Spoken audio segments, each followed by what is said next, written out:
When it comes to crypto's mainstream adoption, you might think that the number one hurdle is just getting the concept of crypto out to a larger group of people who will then tell a larger group of people.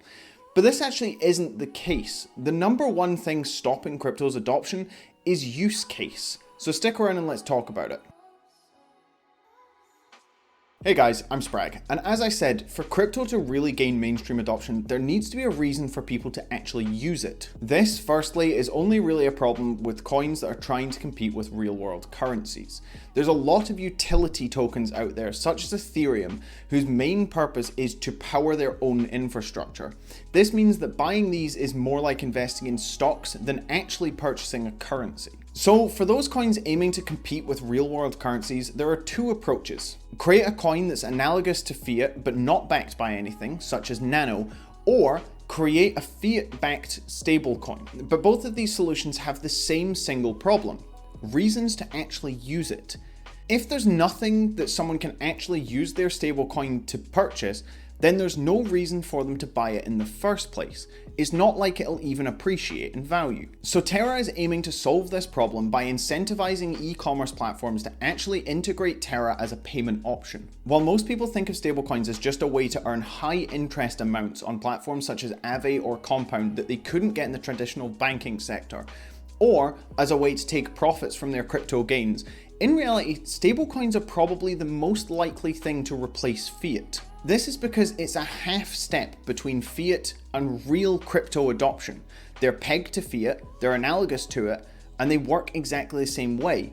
And on top of this, they have the same volatility as the coin that they're backed by. What this means is that for mainstream adoption to occur, all you'd have to really do is, for example, replace the Great British Pound with a digital Great British Pound. And the beauty of this is that for the end user, there would be almost no change, other than some benefits. Taking the UK as an example, cash payments are at an all-time low of just 10% of all monetary transactions, which means that for 90% of transactions, the only thing that you actually notice when you make a payment is that the number in your bank goes down.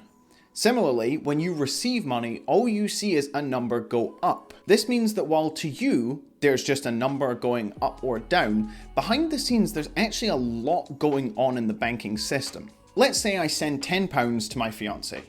Because she banks with the same bank that I do, in their system they just take £10 out of my account and just pop £10 in hers by just incrementing and decrementing a number. But now let's say that I want to transfer money to a friend who isn't with the same bank or under the same banking umbrella. Well, now there needs to be some interlinking between the banks. This is to ensure that both banking parties can still meet their liquidity coverage ratio, or LCR, which is to say that the banks could still handle a 30-day pure cash outflow. This in turn creates fees, but these aren't fees that you directly see. Instead, these fees are factored into everything that you purchase. And then after all of this, all you really have is the promise of money.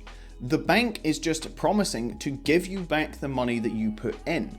This means that if that bank goes bust, you actually don't just get your money back. You have to go through some sort of government insurance body such as the FCA.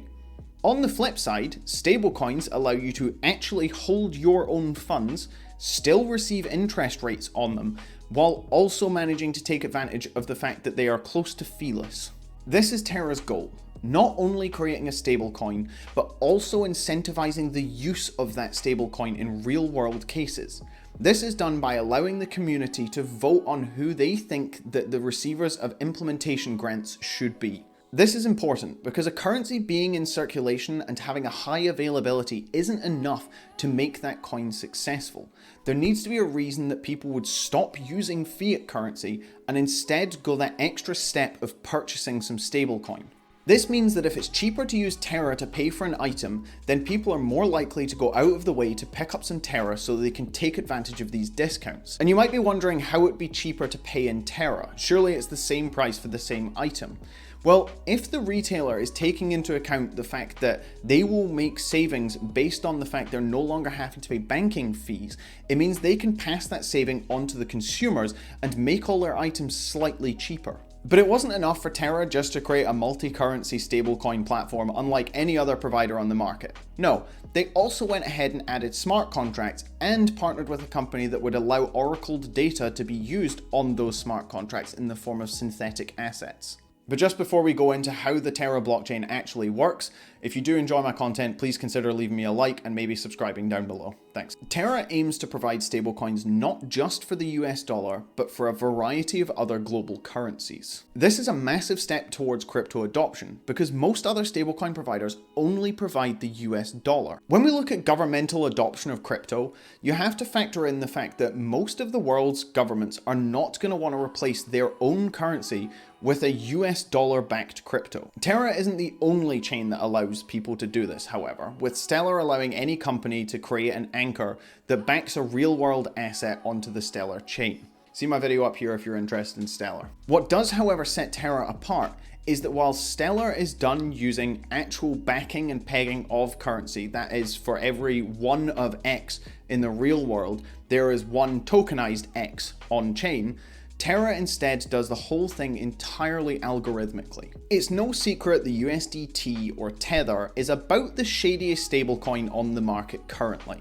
This is because they have never been fully transparent with how much USD actually backs their stablecoin. This has actually even gone as far as for them to try and suppress this information being released from the Attorney General's office, even though that information should be available by the Freedom of Information Act. And this is the big problem with any currency that is physically backed by the coin that it's trying to replicate. Even if the company isn't actively trying to be as shady as possible like Tether is, there still has to be audits done, and these audits are performed by people at timed intervals.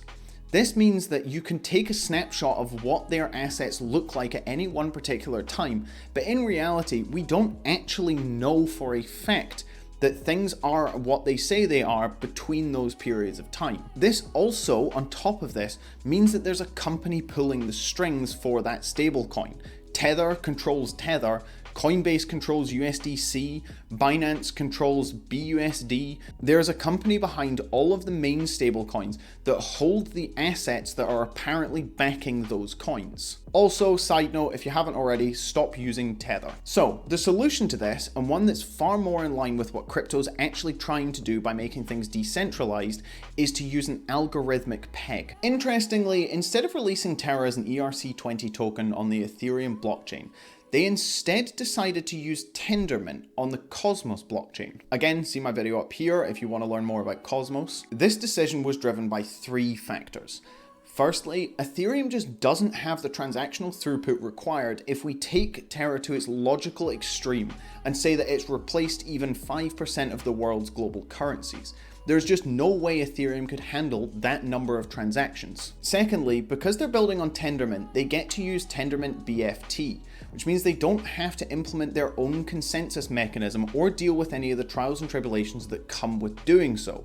However, they do still get to retain complete control over their own chain. This complete control over the ecosystem that Terra's built on is a massive benefit, because any underlying changes to a platform like Ethereum could cause massive problems for any larger scale projects built on it. And finally, the Terra Foundation believe that the future of blockchains and crypto is in interoperability, and as such, they chose the current best offering for this, which is Cosmos. The way that Terra maintains its algorithmic peg is extremely unique, where it actually has a dual token ecosystem. Firstly, there's the Terra SDR, which is used for powering the stablecoin network.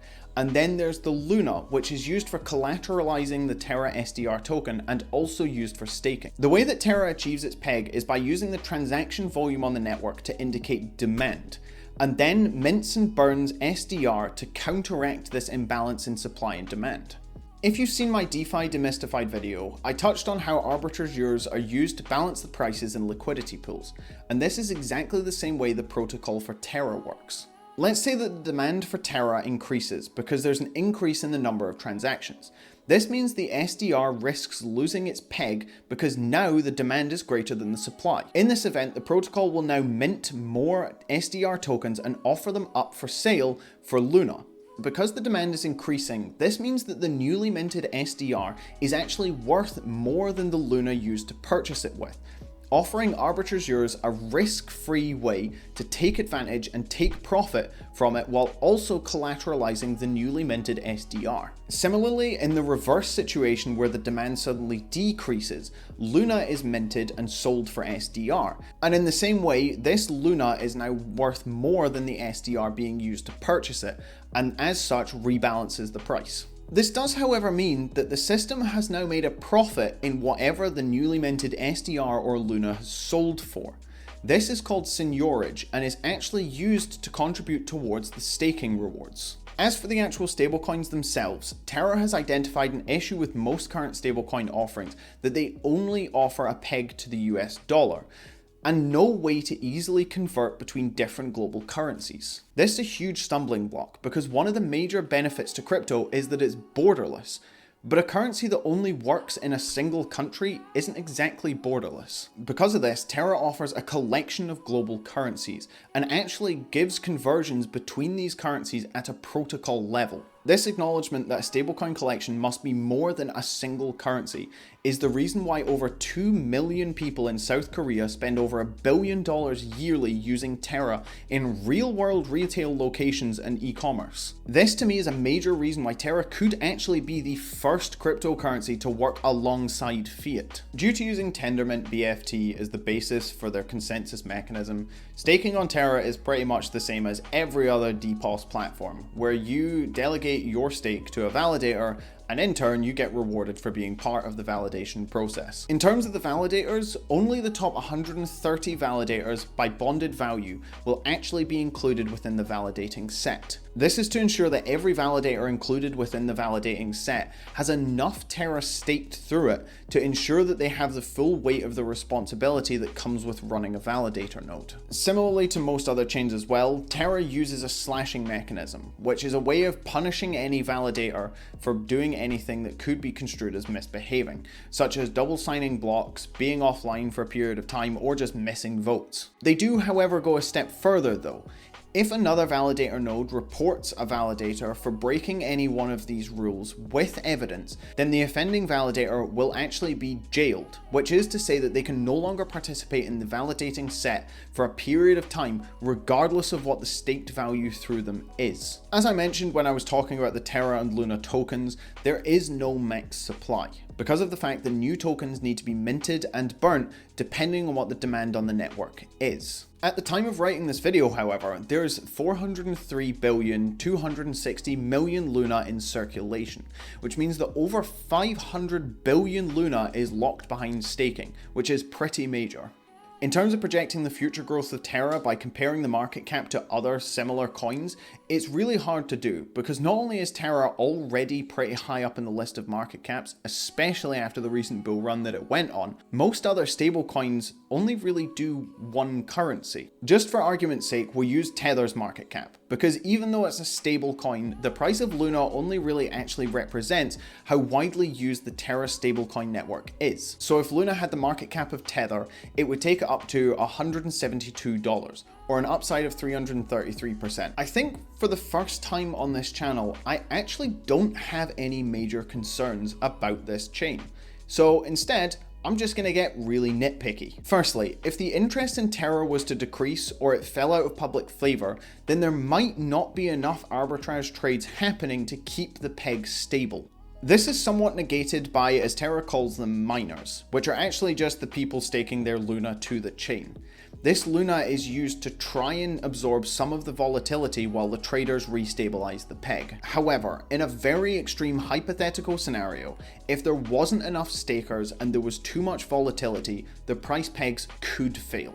Secondly, being built on top of Cosmos means that Terra kind of inherits some of the flaws and concerns that I have with the Cosmos chain. For example, Cosmos still uses block leaders but has a very low number of validators. This means that a DDoS attack on the Cosmos network could actually have a knock-on effect on Terra. As I said though, I'm being really nitpicky for these just because I don't like saying that there isn't a single problem with a chain. However, I don't think that either of these things will actually impact the future of Terra in any way. Terra is an extremely interesting project, and honestly, I would say my top pick for a stablecoin that could replace fiat. However, it's really yet to be seen whether or not the crypto that finally gains mainstream adoption is actually used in the real world will be a stablecoin like Terra, or a complete rethinking of how currency should work like Nano. I hope you guys enjoyed this one. I've really enjoyed actually learning about Terra for this video, and if you did enjoy it, please leave me a like down below.